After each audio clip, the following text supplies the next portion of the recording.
Joie. Alors nous allons commencer par un petit cantique. Si quelqu'un peut entonner un cantique à l'Esprit Saint.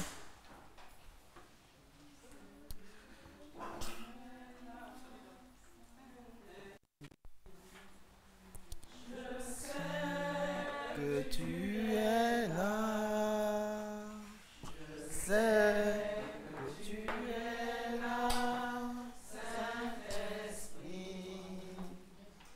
Je sais que tu es là, mon âme te bénit, mon âme te bénit. Mon âme te bénit, car je sais que tu es là.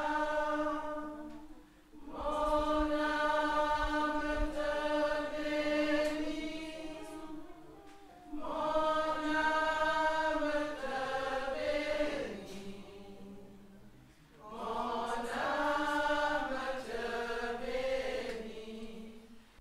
Ah, je sais que tu es là.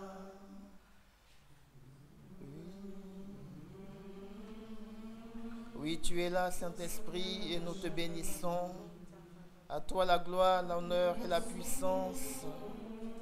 Merci de disposer nos cœurs, de nous donner une orientation prophétique, Seigneur, pour ce temps de partage avec tes enfants. Que toute la gloire te revienne. Viens prendre toute la place, Saint-Esprit, toi qui es vivant à jamais pour les siècles des siècles. Amen.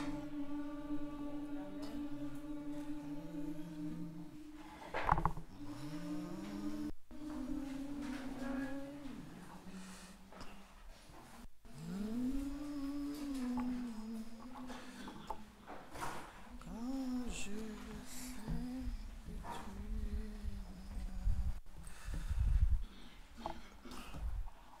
Alors, j'ai cet après-midi la lourde charge de vous parler bien, de l'évangélisation, démonstration de puissance, d'esprit et de puissance.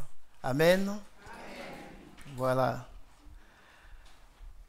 Alors, quand je préparais cet enseignement,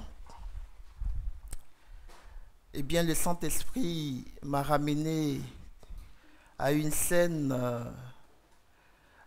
Là, j'étais je crois en première année de BTS. Et dans notre salle, on était en pleine composition. Et un étudiant qui a commencé à crier, « Je vais être tonton. Je vais être tonton. Je vais être tonton. » Et tout le monde, tonton. Tonton, un tonton. Un oncle en fait. Voilà. Je vais être un tonton. Et il allait vers presque vers chaque étudiant. Et il criait sa joie d'être tonton. Et il avait vraiment envie d'annoncer cette joie-là à tous les étudiants qui étaient là. Même la présence du professeur ne l'a pas intimidé. Le silence même quasi religieux de la salle, eh bien, ne l'a pas interrogé en fait. Mais il criait de plus belle, je vais être tonton. Alors, cela m'a fait comprendre que la bonne nouvelle, qui est une annonce joyeuse, a besoin d'être partagée. A besoin d'être partagée. Je réfléchissais et j'ai compris que dans la vie chrétienne, eh bien, le centre du message, c'est une bonne nouvelle. C'est un évangile. Un évangile que nous devons annoncer. Il y a une bonne nouvelle, un événement qui demande à être annoncé, à être raconté, à être partagé. Vous savez, ce qui caractérise la vie chrétienne ou le christianisme, ce n'est pas tant les exercices spirituels de sainteté ou des actions qu'on pose, des pèlerinages qu'on fait, tout ce qui va illuminer notre vie spirituelle, tant cela qui fait le christianisme. Mais c'est d'entendre une bonne et heureuse nouvelle de Jésus-Christ à annoncer aux autres. C'est cela. Pourquoi? Eh bien, pour que d'autres aussi puissent entendre cette nouvelle, croire et puis vivre dans l'espérance. Vivre dans l'espérance. L'apôtre Paul dira un jour dans Romains le chapitre 10, le verset 11 à 14, je le cite, « Comment croiront-ils en celui dont ils n'ont pas entendu parler? Et comment en entendront-ils parler s'il n'y a personne qui prêche? Et comment y aura-t-il des prédicateurs s'ils ne sont pas envoyés? » Et il ajoute, « Selon qu'il est écrit qu'ils sont beaux les pieds de ceux qui annoncent la paix, de ceux qui annoncent la bonne nouvelle. » Amen. Alors, la bonne nouvelle de l'évangile a besoin d'être annoncée. Cela a éveillé en moi une question par rapport à l'évangélisation. Mais vraiment l'évangélisation dans la dynamique de la démonstration d'esprit et de puissance. Qu'est-ce qu'évangéliser avec puissance? Alors, je préfère commencer par nous dire ce que n'est pas l'évangélisation. L'évangélisation, ce n'est pas faire du prosélytisme. C'est-à-dire obliger les gens à croire en ce que nous croyons. Obliger les gens à adhérer à notre foi. C'est simplement annoncer une bonne nouvelle, une bonne et heureuse nouvelle qu'on a envie de partager.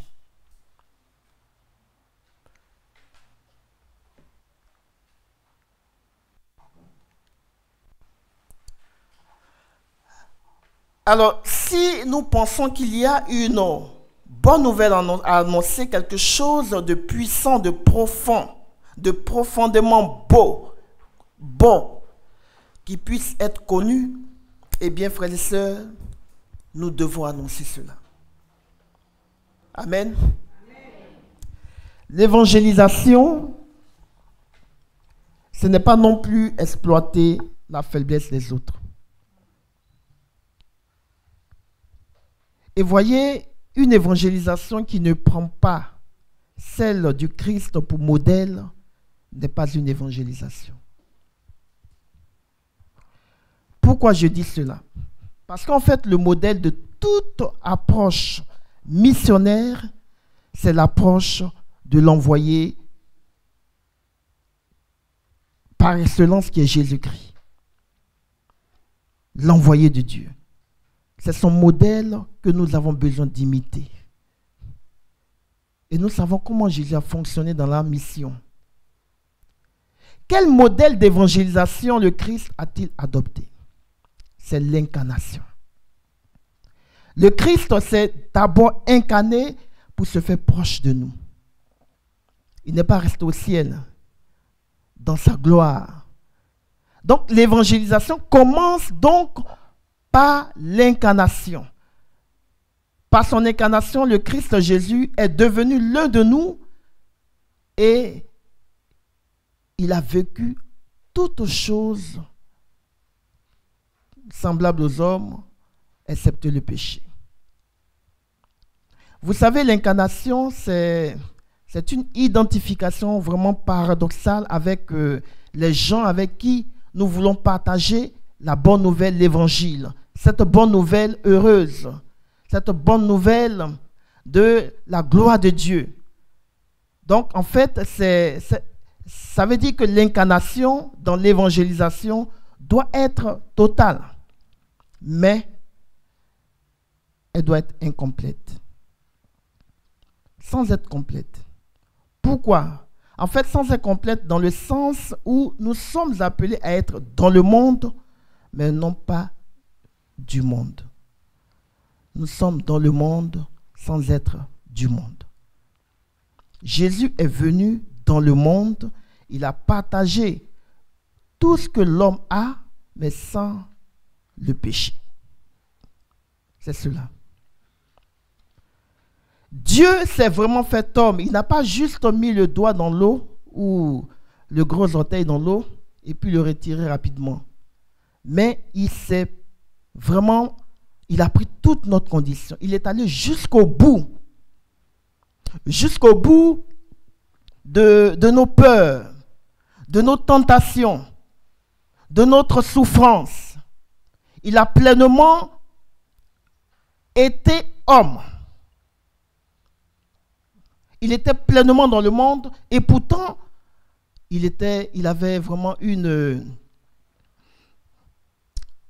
était Dieu. Voilà, tout simplement. Mais la force que le Christ avait, il a puisé cette force-là dans sa relation avec son Père. C'est pourquoi son message était vraiment une annonce d'une réalité autre. Il a dérangé, les gens de son époque. Dans 2 Corinthiens, le chapitre 5, le verset 20, l'apôtre Paul utilise l'image de l'ambassadeur pour nous faire comprendre ce que je suis en train de dire là. Paul dit, nous faisons les fonctions d'ambassadeur pour le Christ, comme si Dieu exhortait par nous. Vous et moi, nous savons que l'ambassadeur, en fait, il vit dans un pays étranger et il doit connaître parfaitement la langue de ce pays, les coutumes, mais en même temps, il sait bien qu'il vient d'ailleurs. Il vient d'ailleurs et qu'il représente quelque chose d'autre. Ça veut donc dire que celui qui veut évangéliser, celui qui veut annoncer le Christ, il ne peut pas faire l'économie de se rapprocher de ceux à qui il va annoncer l'évangile. Il doit s'incarner. Nous devons nous incarner. Nous devons être avec ceux vers qui nous voulons ceux à qui nous voulons annoncer l'évangile. Nous devons être avec eux. Vivre leur réalité. Donc, il doit être prêt à s'identifier. S'identifier à ces gens-là, à partager leur réalité, à porter leur joie, à porter leur peine et à vivre avec eux. Et voyez, dans cette vie partagée, toutes les actions qui sont faites, s'agissant des services rendus ou encore d'œuvres de réconciliation ou encore d'œuvres de justice, tout ce qui est fait en vue du royaume, tout cela découle naturellement du fait que le témoin vit d'une vie qui le dépasse. Celui qui devient vraiment missionnaire. Voilà. Le missionnaire vit d'une vie qui le dépasse. Parce qu'il est citoyen, non pas de la terre, mais du royaume des cieux. Alors, ce qu'il vit jaillit naturellement de l'Esprit Saint. Alors, frères et sœurs, il n'y a pas de témoignage sans incarnation. Pas d'évangélisation sans incarnation. Et l'incarnation découle naturellement du style de vie différent qui se manifeste dans des actions de service et de puissance. Et c'est de cela que je veux vous parler. Alors, si nous percevons l'évangélisation sous cet angle, toute notre vie, dans notre manière d'annoncer le Christ, sera une démonstration d'esprit et de puissance. Amen. Tout dépend donc de nous. Alors, c'est vrai que l'évangélisation, c'est l'annonce d'une bonne nouvelle, l'annonce d'un événement heureux, le kérigme, qui demande à être raconté. mais elle se fait dans une démonstration de puissance. Je vais vous lire la première lettre aux Corinthiens de Saint Paul, chapitre 2, le verset 4. Paul dit ceci: ma parole et mon message, autrement dit ma prédication, n'avait rien des discours persuasifs de la sagesse. C'était une démonstration d'esprit et de puissance. Alors pourquoi est-ce que c'était une démonstration d'esprit et de puissance? Et il ajoute: pour que votre foi repose non sur la sagesse des hommes, mais sur la puissance de Dieu. Frères et sœurs, les gens ont besoin de voir des signes pour croire. Jésus le savait bien.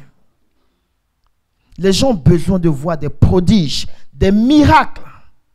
C'est le propre de l'homme naturel. Il a besoin de voir pour croire. Rappelez-vous, les pharisiens ont dit à Jésus: donne-nous un signe, que c'est bien toi, le Fils de Dieu. Et il a dit: de signe, il ne vous sera donné que celui de Jonas. Voilà. Donc, les gens ont besoin des signes pour croire. On ne peut pas parler d'évangélisation dans une dynamique du courant charismatique sans parler de la puissance du Saint-Esprit dans la prédication ou bien dans toutes les œuvres qu'on fait. Donc, tout est une affaire de démonstration d'esprit et de puissance. Même l'église dans laquelle nous sommes, qui est colonne et support de la vérité, cette église-là, eh bien, elle a commencé dans une atmosphère en fait de puissance du Saint-Esprit. Rappelez-vous à la Pentecôte. C'est là que tout a commencé. Les disciples étaient quelque part dans la tiédeur, dans la timidité, dans la frayeur. Et voici que du ciel, un bruit se fit entendre. La puissance de Dieu est descendue sur eux. Ce jour-là, tous nous savons ce qui s'est passé.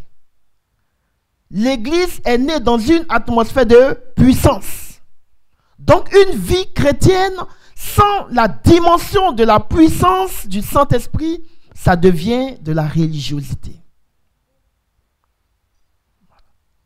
Alors, et puis aussi, si nous enlevons cette dimension de la démonstration de puissance à l'évangélisation, eh bien, on rend l'évangile inerte et sans vie.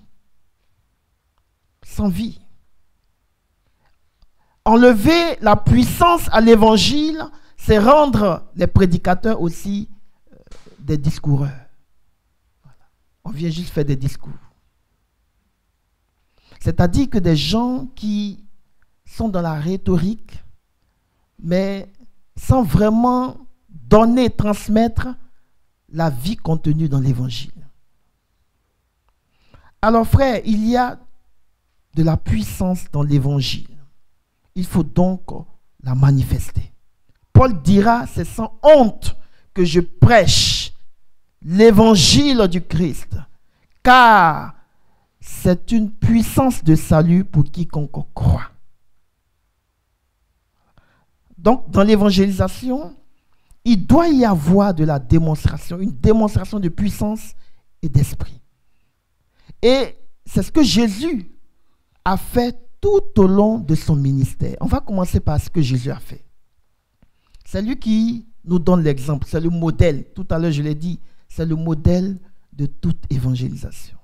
Son modèle est le modèle de toute évangélisation. Le Christ a manifesté la puissance.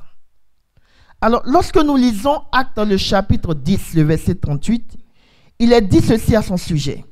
Jésus de Nazareth, Dieu lui a donné l'onction d'Esprit Saint et de puissance. Là où il passait, il faisait le bien et guérissait tous ceux qui étaient sous le pouvoir du démon, car Dieu était avec lui. Amen.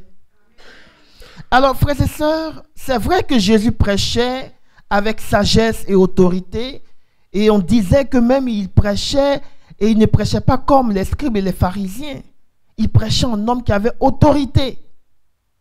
Mais il exerçait aussi un ministère de guérison, de délivrance, de libération. Il manifestait les charismes. En Matthieu, le chapitre 13, le verset 54, il est dit ceci. Il enseignait les gens dans leur synagogue de telle manière qu'ils étaient frappés d'étonnement, disant, d'où lui viennent cette sagesse et ces miracles? Donc, l'évangélisation dans la dynamique du courant charismatique doit être une démonstration de signes de miracles. Le Christ a évangélisé par des signes et des miracles. Vous pourrez lire Matthieu le chapitre 4, vous marquez le verset 23 et le chapitre 9, le verset 35. Jésus parcourait toute la Galilée, enseignant dans les synagogues, prêchant la bonne nouvelle du royaume et guérissant toute maladie et toute infirmité parmi le peuple. Vous savez, le pape Paul VI, dans son exhortation apostolique sur qu'on appelle Evangelii Nuntiandi, voilà, il disait ceci, parlant des signes évangéliques. Il dit que ce sont les signes messianiques. C'est ce qu'on appelle les signes messianiques. Alors, c'est-à-dire que les signes qui manifestent la venue du règne de Dieu, les signes messianiques, signes du royaume. Rappelez-vous lorsque Jean-Baptiste a envoyé ses disciples demander à Jésus s'il était le Messie ou si on devait en attendre un autre, qu'est-ce que Jésus a dit aux envoyés de Jean? Il a dit, allez dire à Jean que ce que vous entendez, vous voyez. Les aveugles voient, les sourds entendent, les boiteux marchent. La parole de Dieu est annoncée. Vous savez, Jean-Baptiste, il a prêché dans le désert. Mais Jean-Baptiste n'a pas fait de miracle. Pourquoi? Eh bien, simplement parce que la nouvelle alliance dans laquelle on entrait, eh bien, c'est le Christ qui devait faire l'ouverture de tous ces signes-là. Donc, Jean-Baptiste a prêché, des gens se sont convertis. Il a marqué son temps. Ça ne veut pas dire que Jean-Baptiste n'a pas été un bon missionnaire, au contraire. Jésus dira que sur la terre, il n'y a pas de plus homme que Jean-Baptiste. Donc, pour dire qu'il a été un homme de puissance dans la prédication. Mais c'était à Jésus, dans la nouvelle alliance, de faire l'ouverture de la manifestation des signes du royaume. Je reviens au pape Paul VI. Toujours dans son exhortation apostolique, au paragraphe 12, parlant de cette évangélisation, de démonstration de puissance et d'esprit, il dit, mais il réalise, et là il parle du Christ, il réalise également cette proclamation par d'innombrables signes qui font la stupeur des foules et en même temps les entraînent vers lui pour le voir, l'écouter et se laisser transformer par lui. Malades guéris, eau changée en vin, pain multiplié, morts qui reviennent à la vie. Et entre tous ces signes, le signe auquel il donne une grande importance, c'est le signe des plus petits, des plus pauvres, qui sont évangélisés et deviennent disciples du Christ et se réunissent en son nom. Voilà. Donc, le pape ici fait mention de cette démonstration de puissance de notre Seigneur. Et il dit, et entre tous les signes auxquels il donne une grande importance, alors, c'est-à-dire en fait les miracles auxquels il donne une grande importance, auxquels il accorde une grande importance, eh bien, c'est vraiment de voir les tout petits, les pauvres, qui sont évangélisés à travers les signes qu'ils voient, qui sont évangélisés et deviennent croyants, disciples du Christ, qui se réunissent en son nom. Alors, posons-nous la question. Pourquoi est-ce que cela était important pour Jésus, que des tout petits soient convertis? En fait, c'était pour faire d'eux aussi des messagers de la bonne nouvelle, pour faire d'eux des missionnaires. Voici ce que la Bible dit au sujet de l'envoi en mission des disciples. Parce que quand le Seigneur faisait tout ça, c'était en présence de ses disciples, les 12, pour qu'eux aussi aillent annoncer l'évangile. Il en établit 12 pour les envoyer avec lui et pour les envoyer prêcher avec le pouvoir de chasser les démons. Aussi en Luc, le chapitre 10, le verset 1 à 20, il est dit que Jésus en désigna 72 et il les envoya 2 par 2 dans les villes, villages où lui-même devait aller. Alors quand ceux-ci sont partis, ils ont prêché la bonne nouvelle et Dieu, au travers d'eux, a opéré de grands signes. Ils sont même revenus tout joyeux de voir que des démons leur étaient soumis, des malades guérissaient. Amen. Donc, frères et sœurs, ce qui réjouit davantage le Seigneur dans sa mission d'évangélisateur, eh bien, c'est d'avoir fait des disciples, donc vous et moi, aujourd'hui. D'ailleurs, en Actes, le 1er chapitre, le verset 8, il dit « Vous serez mes témoins à Jérusalem et jusqu'aux extrémités de la terre. » Alors donc, aujourd'hui encore, au travers des disciples, Jésus continue d'évangéliser, il continue son œuvre. Nous sommes donc les yeux du Christ, les bras du Christ. Nous sommes les pieds du Christ. La sœur le disait hier. Jésus n'arrêtera pas d'évangéliser à travers nous tant que le monde n'est pas sauvé. Alors, voyons à présent quelques miracles accomplis par Jésus. Ça va nous motiver. Amen. Parce que les miracles servent à l'évangélisation. Alors, les miracles qu'il opère ont manifesté la gloire de Dieu. Et ça a suscité la foi, la repentance dans la vie des gens. Vous savez, Jésus, il savait que les gens avaient besoin, je l'ai dit, de voir des signes pour croire. C'est pourquoi il a fait. Alors, voyons un peu le ministère de Jésus. Alors, Jésus opère des guérisons miraculeuses. Et là, je veux nous parler en fait de la guérison, du ministère de la guérison physique de Jésus, mais que nous avons aussi reçu par notre baptême. Guérison d'un sourd-muet. Nous voyons cela en Marc, le chapitre 7, le verset 31 à 37. Et Jésus leur recommanda de ne dire la chose à personne, mais plus il le leur recommandait, plus il en parlait. Il y a aussi eu la guérison physique la guérison du fils de l'officier du roi. Guérison de nombreux malades en un soir. Et ça, c'est en Matthieu, le chapitre 8, le verset 16. Ce sont des démonstrations de puissance. Guérison de nombreuses personnes à Génézareth. En Matthieu, le chapitre 14. Guérison de la belle-mère de Pierre. Guérison d'une femme qui souffrait d'hémorragie interne. Guérison d'une femme courbée depuis 18 ans. Il y a eu beaucoup de guérisons.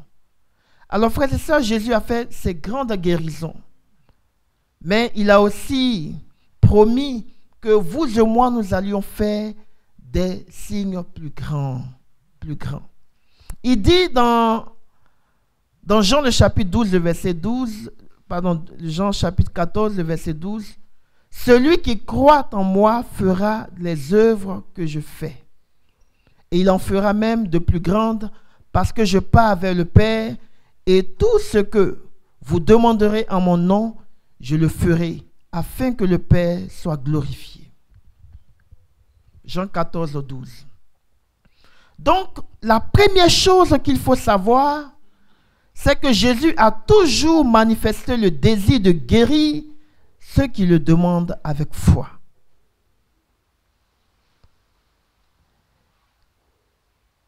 Et quand nous sommes en assemblée de prière, Jésus met en nous ce grand désir. Ce grand désir. Ça doit être notre prière. Seigneur, fais un miracle. Opère des signes, des prodiges au milieu de nous, afin que quiconque voit, croit. En Matthieu 7, le verset 11, il dit, si donc vous qui êtes mauvais, vous savez donner de bonnes choses à vos enfants, combien plus le Père du ciel donnera-t-il ce qui est bon à ceux qui le lui demandent. Voilà. Donc si nous demandons des signes et des miracles, au travers de nous, le Seigneur accomplira cela. Jésus se soucie de la guérison de toute la personne, corps, âme et esprit. Vous savez, notre corps est le temple du Saint-Esprit. Donc Dieu réside en nous. Et c'est pour cela qu'il va ressusciter nos corps. Amen. Donc il a besoin de faire du bien au corps. Il faut oser demander le miracle à Dieu. Donc prier pour demander l'action de Dieu dans notre corps, c'est vraiment quelque chose de légitime. Il ne faut pas avoir peur, ou il faut avoir de l'audace pour demander. Amen.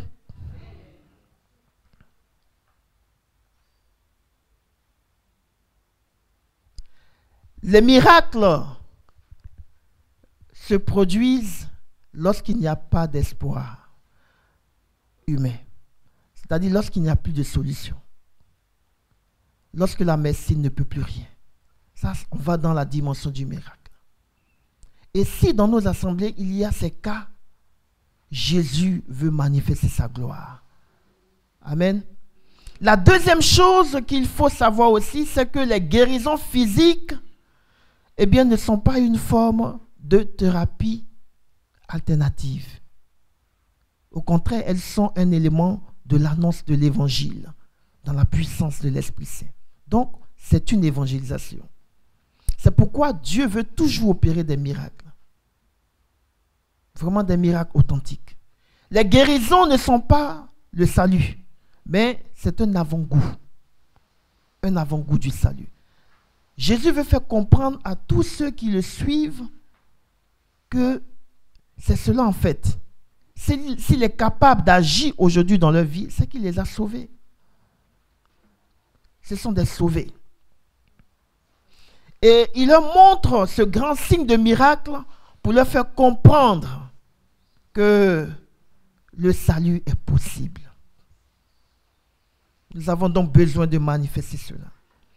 Les guérisons de Dieu que nous manifestons lors des évangélisations visent à renforcer la foi du bénéficiaire, de celui qui est là, qui reçoit le miracle. Et puis aussi des témoins. C'est en vue du témoignage. Pour les inviter à accueillir Jésus comme Seigneur et Sauveur personnel dans leur vie. Vous savez, Jésus parle à la tempête. Et la tempête tombe. Jésus parle au figuier. Et le figuier dépérit. Au nom donc de Jésus, nous avons ce pouvoir de faire les choses. De parler à chaque circonstance. D'ordonner au nom de Jésus et les choses arrivent. Parce qu'il a promis. Il faut agir comme des enfants. Mon Père a promis, il va le faire. Au nom de Jésus, il nous est donné de pouvoir à notre tour ordonner pour que les choses arrivent, pour que les maladies partent. Il dit, je vous ai donné le pouvoir de marcher sur serpents, scorpions et toute la puissance du diable. Amen. La troisième chose qu'il nous faut savoir dans l'exercice du ministère de guérison, pour une dimension de puissance dans l'œuvre de Dieu, c'est que la foi du priant doit être aussi importante. Voilà. C'est nécessaire. La foi de celui qui prie, la foi de celui qui demande, c'est nécessaire. Il doit s'attendre à guérir. Il doit s'attendre à guérir. Si vous priez pour une personne, vous devez vous attendre à sa guérison. Celui qui prie, qui demande et qui ne s'attend à rien, ne reçoit pas. Amen. Voilà. Il faut avoir toujours la main tendue. Seigneur, tu as promis et tu vas le faire. Ah, donc ma main reste tendue. Je suis dans l'attente du miracle. De mon frère, de ma soeur ou de ma propre personne. Donc, les disciples priaient de cette manière, toujours dans l'attente du miracle. En Actes, le chapitre 4, le verset 30, il a dit ceci: étends donc, et ça ce sont les disciples qui prient, étends donc la main pour que se produisent des guérisons. Et quand il le disait, ils y croyaient fermement. Hein? Fermement. Et nous savons la suite, ce qui s'est produit. Il y a eu un déferlement de la puissance de Dieu. Dans l'exercice du ministère de guérison, dans la puissance, dans la démonstration de puissance, dans une évangélisation, nous devons être assurés que tout est possible à celui qui croit. Tout est possible. Alors, lorsque nous croyons, il faut maintenant exercer avec autorité. Avec autorité. L'autorité dont le Christ nous a revêtus depuis notre baptême. Depuis l'expérience unique, la première expérience que nous avons vécue avec lui. Cette rencontre merveilleuse que nous avons faite avec le Christ, il nous a revêtus de sa puissance. Vous savez, la foi grandit par sa mise en œuvre. Si vous ne mettez pas en œuvre votre foi, elle ne pourra pas grandir. La foi augmente lorsqu'on agit dans la puissance. Surtout lorsqu'elle oblige à sortir de notre zone de confort. Parce que la foi, c'est cela. Quand la foi grandit, ça nous fait sortir de notre zone de confort. Voilà. La quatrième chose qu'il faut savoir, c'est que lorsque nous sommes en assemblée de prière et que nous adressons notre prière à Dieu, eh bien, c'est que nous devons lui demander de nous montrer ce qu'il veut faire ou ce qu'il est en train de faire. Ce qu'il veut faire, il faut être attentif à l'agir de Dieu. Si Dieu est en train de faire à gauche et que tu es à droite, tu vois. Donc, il faut être vraiment connecté à l'esprit de la puissance. Alors, il va nous communiquer une révélation si nous sommes attentifs. Une révélation de sa parole. C'est ce qu'on appelle en langage charismatique les paroles de connaissance. Il va nous communiquer ce qu'il désire accomplir ou ce qu'il est en train d'accomplir. Alors automatiquement, cette connaissance va susciter en nous une foi capable de déplacer les montagnes et une foi d'assurance, voilà, que nous recevons de Dieu. Une foi audacieuse. Alors, en ce moment-là, qu'est-ce qu'on doit faire? C'est vraiment de laisser cette foi jaillir par la charité. Et soyons dociles à l'Esprit Saint, c'est-à-dire aux gestes qu'il va nous suggérer en ce moment-là. C'est dans tout ça que va se déployer cette puissance. pour que notre évangélisation ne soit pas une annonce sans vie. Alors, c'est un moment où il ne faut plus se poser de questions. Il ne faut plus se poser de questions. Parce que certaines personnes, on se pose des questions souvent. Mais est-ce que Dieu va faire même? Est-ce que ce que j'ai demandé là, ça va venir? Je me rappelle un jour, en communauté, on avait prié pour la délivrance d'une femme. On avait commencé, elle était venue à 10h, on a fini à 16h par là. On était 3 frères. On a prié. On a cassé. On a chassé. Elle-même, mais quand vous voyez toutes les manifestations qui sont produites, eh bien, vraiment, vous ne pouvez pas imaginer que cette femme-là était remplie d'esprits mauvais. Elle-même, elle était épuisée. Donc, nous tous, on était épuisés. Et quand on a fini, on a invoqué le sang de Jésus. On lui dit au revoir, elle s'en va. Arrivée au portail, elle revient. Et puis, elle nous dit, frère, est-ce que vous pensez que je suis vraiment délivré?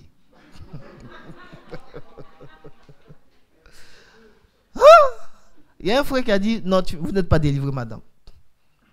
Après tout ce qu'on a fait là, tu remets en doute l'agir de Dieu dans ta vie. Voilà. Donc, elle-même, elle a failli nous faire douter de ce que Dieu a fait au travers de nous. Amen. Donc, il ne faut pas se poser de questions. Quand je demande, je dois croire que le Christ agit. Et puis, je passe à autre chose. Amen.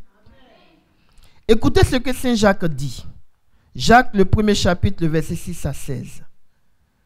Mais qu'il demande avec foi, sans la moindre hésitation, car celui qui hésite ressemble aux vagues de la mer que le vent agite et soulève.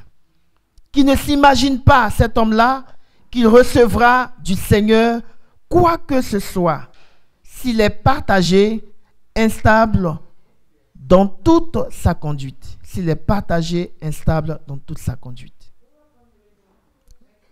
Jacques, le 1er chapitre, le verset 6 à 8. Comment? J'ai dit combien?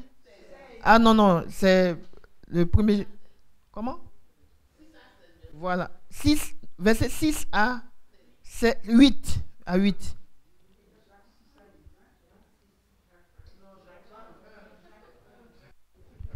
Donc souvent, il y a des gens qui disent, mais Jacques, le 1er chapitre, donc chapitre 1, le verset 6 à 8. Donc vous pouvez lire jusqu'au verset 7 si vous voulez. Amen. Donc Dieu agit toujours dans nos vies. Il ne faut pas se poser de questions. Il y a des gens qui disent, Dieu veut-il guérir en pleine assemblée charismatique? Est-ce que Dieu va guérir même aujourd'hui? Mais on est venu pour que Dieu agisse. On s'est rassemblés pour que le Seigneur opère des signes, des prodiges au milieu de nous. Donc il ne faut pas se poser de questions. Il fera. Voilà. Si rien ne se passe, ne pensez pas que rien ne s'est passé. Il a fait. La 5e chose qu'il faut savoir, c'est que le Seigneur exauce toujours. Voilà. Il exauce toujours. L'exaucement peut être une guérison, parfois instantanée, et puis souvent, ça peut être une guérison progressive. Donc, c'est pourquoi il faut toujours rester dans l'attente. Voilà. Il ne faut pas désespérer. Ce n'est pas parce que tu n'as pas vu aujourd'hui que ça n'a pas été fait. Il faut encourager même ceux qui désespèrent et puis rester ouvert à l'action de Dieu. La 6e chose, c'est qu'il faut une réorientation dans la prière vers la véritable volonté de Dieu. Parce que souvent, nous pouvons prier, vraiment on prie, on est déterminé, on prie avec ferveur, avec vraiment beaucoup de feu, de puissance, et puis on ne voit rien se manifester. Il faut réorienter sa prière pour l'ajuster pour ajuster sa prière à ce que Dieu veut faire. Parce que Dieu veut vouloir agir autrement, pas forcément dans notre direction. Paul avait prié par 3 fois pour que Dieu le délivre de son échade. Et quand il a réorienté sa prière, il a compris que, en fait, le Seigneur ne voulait pas lui enlever ça pour quelque chose qui allait le détruire. Paul dit, 2 Corinthiens, le chapitre 12, le verset 7.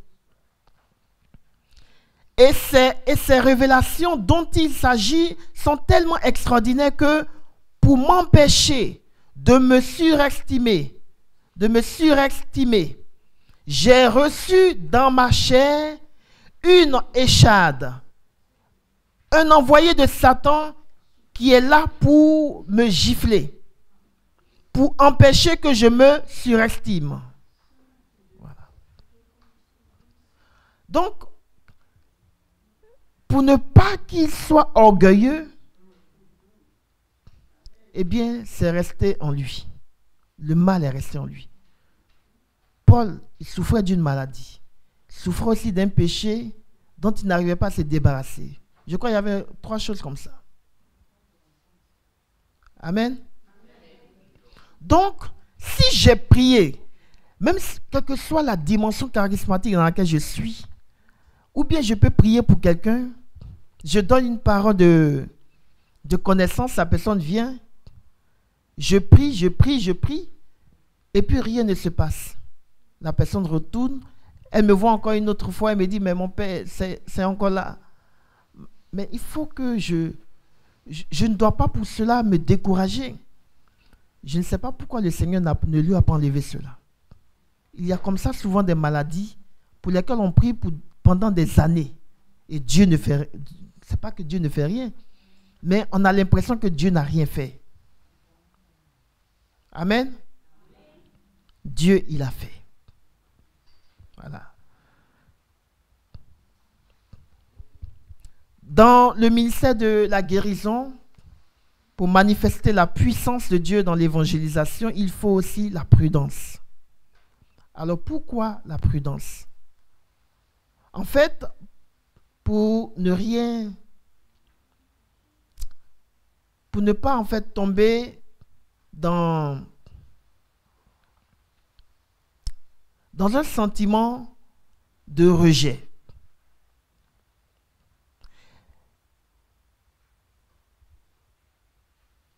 Et pour ne pas aussi faire des promesses irréfléchies. Je peux dire à quelqu'un, Dieu va te guérir.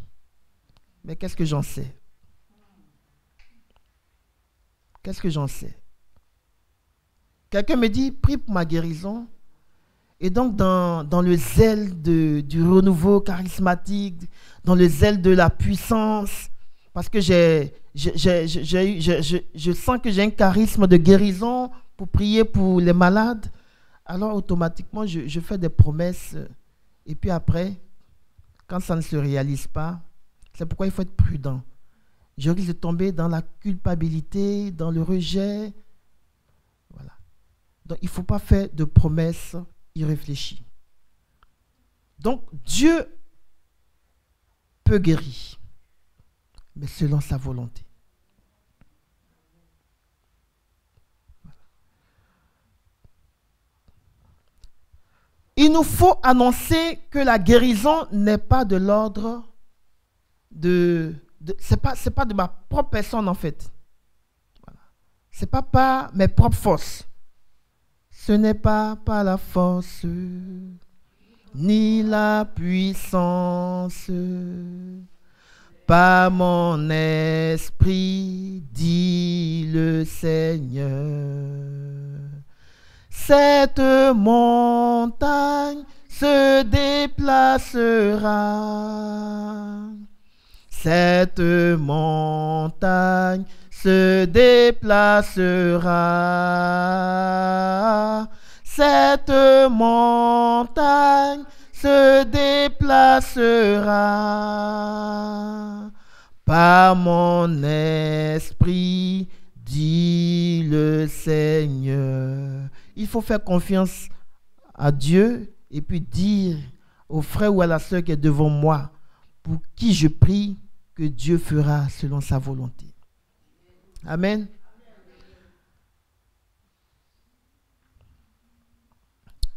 Dans la guérison, la foi aussi du requérant est aussi nécessaire. C'est-à-dire, en plus de la foi de celui qui prie, il faut la foi de celui qui reçoit. Il faut la foi de celui... Regardez Paul, dans Actes, le chapitre 14, le verset 9 à 10. Paul va fixer un homme et il va le regarder et il va trouver en fait en cet homme la foi. Paul le fixa du regard et vit qu'il avait la foi pour être sauvé. Alors il lui dit, sois guéri. Donc il faut vraiment que celui pour qui nous prions ait aussi la foi. Donc la foi doit être active dans la vie de la personne pour qui nous prions. Il n'y a pas d'exaucement sans participation de l'intéressé. Sa foi doit faire un pas dans le sens de la grâce au fait. Voilà. Dieu attend toujours notre réponse de foi. Il doit se lever. Quand Jésus passait et que Bartimée était assis, quand il a dit « Emmenez-le », Bartimée s'est levé. Jésus n'est pas allé vers lui. Bartimée s'est levé. Par la foi. Donc, celui pour qui nous prions, c'est pourquoi souvent dans l'assemblée, on demande aux gens, vraiment, le Seigneur est en train de visiter, on dit une parole de connaissance, et puis après on demande aux gens qui se sentent concernés d'avancer. Ce n'est pas pour rien. Hein? C'est pour que vous puissiez manifester la foi de votre guérison, la foi en Jésus-Christ par rapport à votre guérison. Voilà.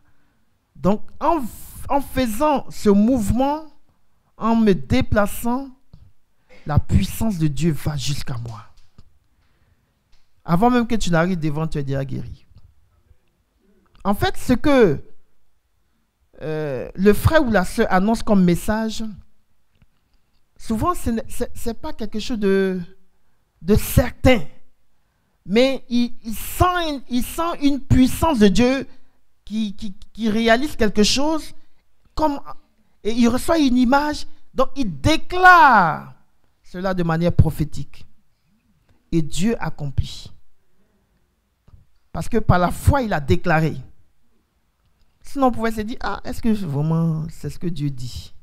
Est-ce que vraiment le Seigneur est en train de guérir telle personne? Donc, il fait ce raisonnement et puis, bon, il passe à côté de la grâce que Dieu veut accomplir à travers lui. Alors, la personne qui reçoit aussi le message doit venir. Il fait ce mouvement de foi. Donc, souvent, sa foi doit vaincre. La foi de celui qui reçoit doit vaincre les obstacles et accueillir la parole du Seigneur qui est vraiment, qui le dévance en fait. Voilà. Un jour, Jésus a guéri 10 lépreux. Mais ce n'était pas sur le champ. Hein.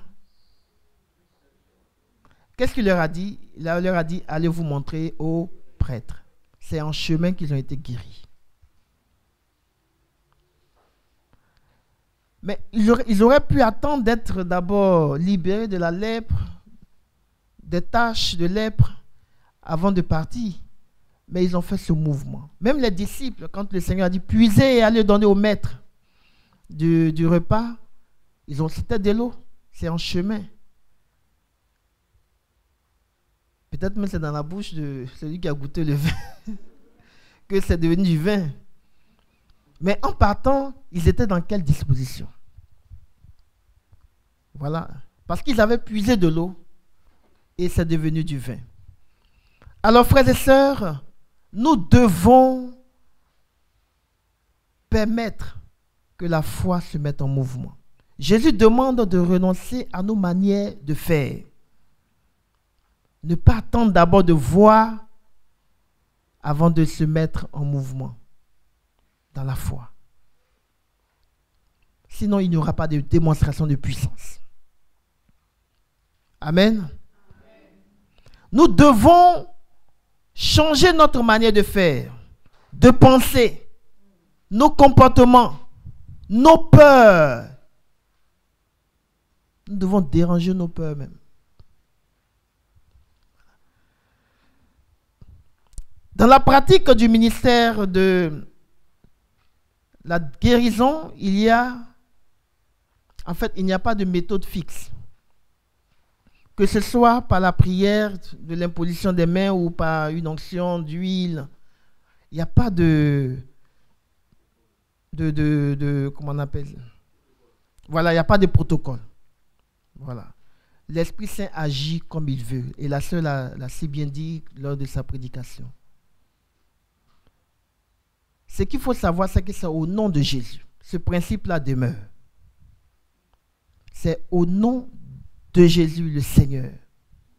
La guérison du paralytique de la Belle Porte, c'est comme ça que ça s'est passé. Il n'y a pas eu de protocole. Lorsque Pierre et Jean allaient au temple et qu'ils sont arrivés devant, ils ont vu le paralytique qui demandait de l'argent. Alors Pierre et Jean s'arrêtent et lui disent: nous n'avons ni or ni argent à te donner.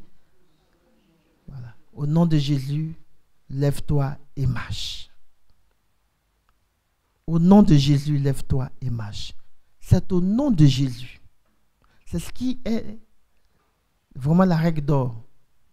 Lorsque nous exerçons un ministère ou lorsque nous prions pour demander à Dieu d'agir, c'est au nom de Jésus.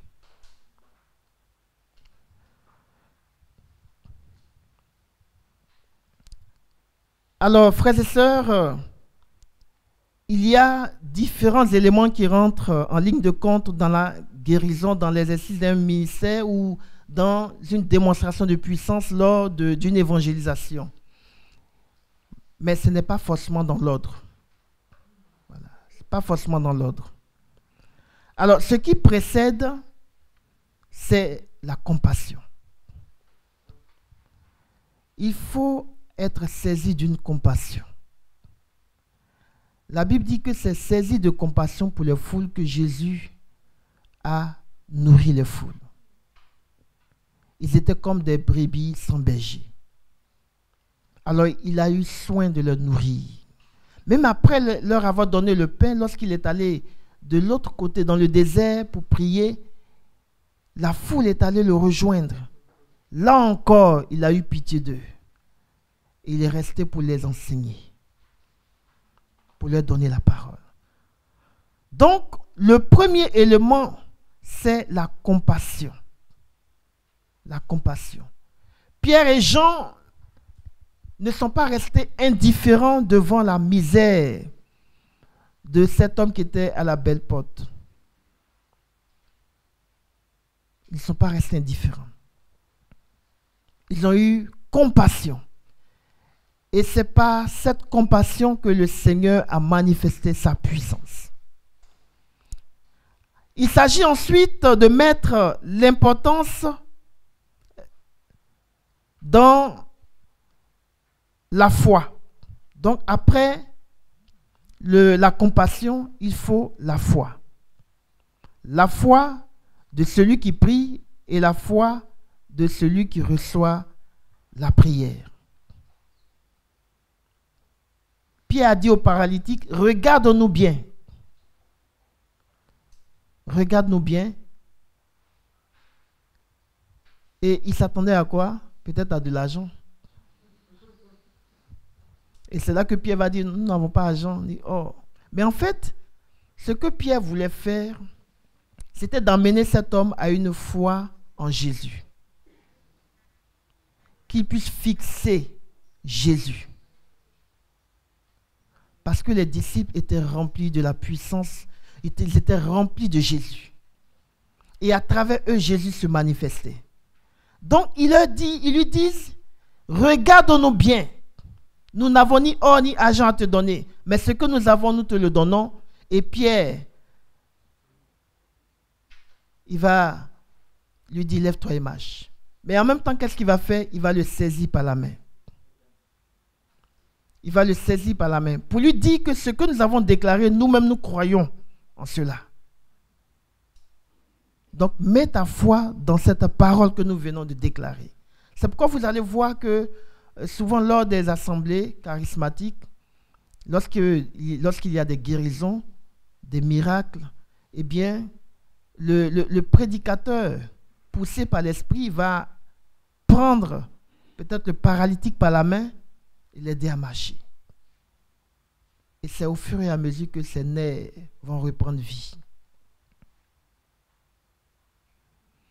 En communauté, nous voyons cela. Quand notre Père fondateur exerce ce ministère, vraiment, il y a vraiment des guérisons, des paralytiques qui marchent. Authentiques. Authentiques.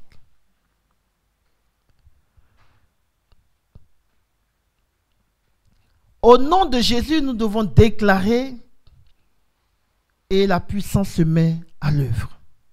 Parce que le nom de Jésus veut dire Dieu sauve. Dieu sauve. Et quand j'ajoute le Christ, alors c'est vraiment le Messie. C'est le Messie, celui qui vient pour me sauver. Le oint de Dieu. Pierre lui dit, au nom de Jésus, lève-toi et marche. Alors à cet instant précis, Pierre manifeste non seulement sa propre foi, en prenant l'homme par la main pour lui prouver eh bien, qu'il est parfaitement sérieux dans ce qu'il dit et dans ce qu'il fait. Voilà. Qu'il est vraiment sérieux. Alors Pierre le prend par la main pour dire à cet homme que lui-même, Pierre, il croit fermement et pleinement dans l'affirmation qu'il fait. Alors, ce contact direct entre l'attente du malade et puis la foi de celui qui intervient provoque un élan de foi de l'impotent, de celui qui ne peut pas marcher. Au moment même, eh bien, il sent ses pieds se mettre en mouvement. Ce sont des choses que nous ne percevons pas quand nous sommes dans la démonstration de puissance, mais Dieu fait comme cela. Il met debout celui qui est assis, qui ne peut pas marcher. Frères et sœurs, c'est vrai que le malade est guéri, mais le miracle ne s'arrête pas là. Il faut accompagner le malade. Il faut l'accompagner. Il faut l'aider à conserver sa foi. C'est pourquoi on parle de faire des disciples après. Amen.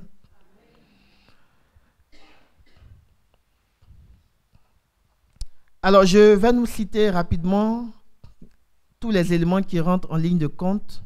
Donc, j'avais cité la compassion, la foi du disciple, la foi du malade. Il y a aussi la proclamation de la puissance du Seigneur. Voilà. Et je peux déclarer cette puissance du Seigneur en m'appuyant sur une parole. Une parole de la Bible. Ou une parole que je reçois dans une intuition prophétique. Et il faut aussi un geste humain qui favorise la foi et la souligne.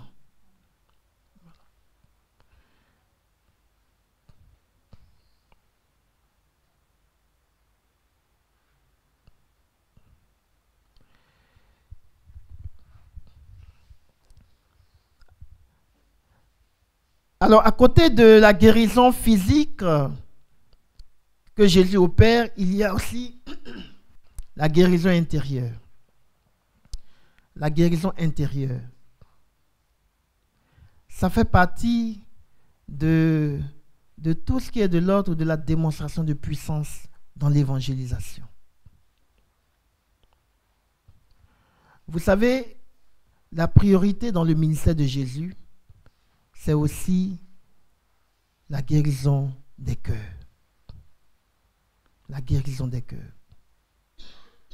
Lorsque vous lisez, je crois, Luc, le chapitre 4, à partir du verset 18, nous voyons le programme de la mission de Jésus. Il dit, l'Esprit du Seigneur est sur moi. Il m'a consacré par l'onction pour annoncer la bonne nouvelle aux pauvres, guérir ceux qui ont le cœur brisé, libérer les captifs, ainsi de suite. Voilà. Donc, c'est dans son projet de guérir les cœurs brisés, de soigner les blessures, de relever ceux qui sont abattus. Les blessures intérieures, ce sont des séquelles causées par plusieurs ou un événement ayant provoqué des chocs douloureux. Et chacun de nous a une histoire. Chacun de nous a une histoire. Vous pourrez lire le psaume 109. Et puis, lire aussi donc, le psaume 109 à partir du verset 22 au verset 25. Et Ruth, le premier chapitre, le verset 1 à 21. Donc, les blessures, frères et sœurs, atteignent la profondeur de notre être.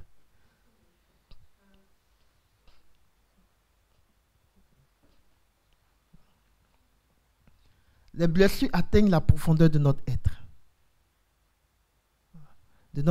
Et ça nous enlève la paix. Beaucoup viennent dans nos assemblées de prière, ils sont blessés.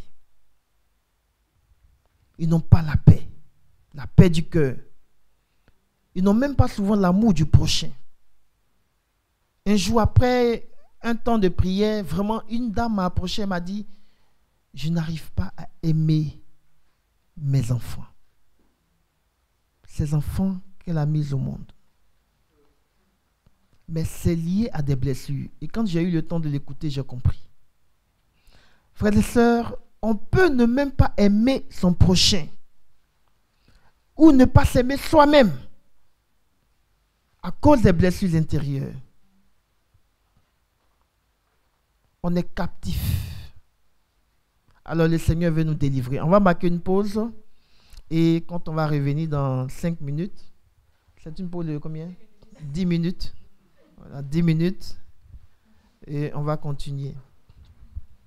Seigneur, nous te bénissons pour ce que tu nous as donné d'entendre par Jésus le Christ, notre Seigneur. Amen.